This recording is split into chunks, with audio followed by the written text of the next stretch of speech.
avy eo nosy zatontsika dia kisaka ny Tanjombato eny amin'ny faritra Atsimondrano eny ihany zany rehetra izany.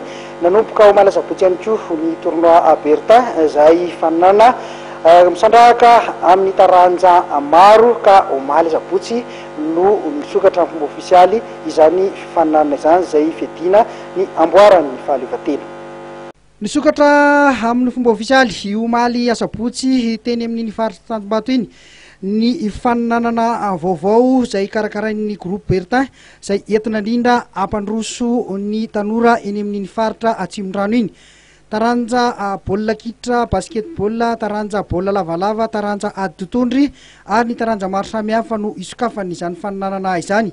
Fa Omaly Asabotsy aloha dia ny baolina kitra no nentina nanombohana izany. Efa fanao mandavantaona dia ny groupe Bertin miaraka amin'ny tanora ety amin'ny faritra Atsimondrano izay tia fanatanjahantena sy mifanohana amin'ny endrika rehetra na football na rugby na ataoko hoe basket zany akoatran'ny sport collectif dia mifanohana izay ety amin'ny faritra Atsimondrano.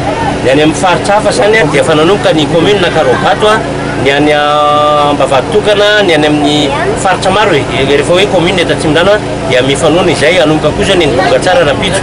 Eto zao tsika dia eto amin'ny faritra Tanjombato miaraka amin'ny mpanohana ary Madame Nour zany miaraka amin'ireto staff sy teknika miaraka amin'ireto dia efa isorana amin'ny fifanomezan-tanana izay rahana miasa ety amin'ny faritra Tanjombato zany ka izay ny teneniko hoe tsy tsakasitelina amin'ny fifanohanana na ho an'ny mpandray anjara na ho an'ny mpitarika na ho an'ny mpanohana dia izay no anjara teninay hoe menay aranjona ny tanora mba ahafahana mijery an'izy ireny amin'ny sehatra rehetra izay ifandraisana ka mahafinaritra dia hoe ny vokatra tsara dia misy fitazaina ao anatin'izy ireny misy fampianarana ary misy fiarahamonina izay rahana mijery hoe inona ny manky na inona ny tsy ampy dia izay teny izay no entinay hoe hijoroana ankehitriny hoe anokafana ny tournoi Bertin indray ety amin'ny faritra Atsimondrano.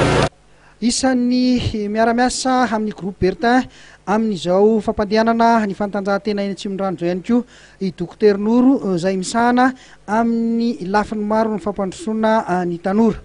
Dokotera ny tena moa zany dia amin'ny fiara-miasa miaraka amin'ny groupe Bertin dia mitaiza tanora zany zay dia koa zay eo mitsindry amin'ny lafiny fahasalaman'izy ireo zany satria moa zany ny vatana salama no misy ny ahafahana manao sport dia eo zany tena endreketana indrindra dia fanampiana entre ny groupe Bertin sy amin'ireo tanora ireo.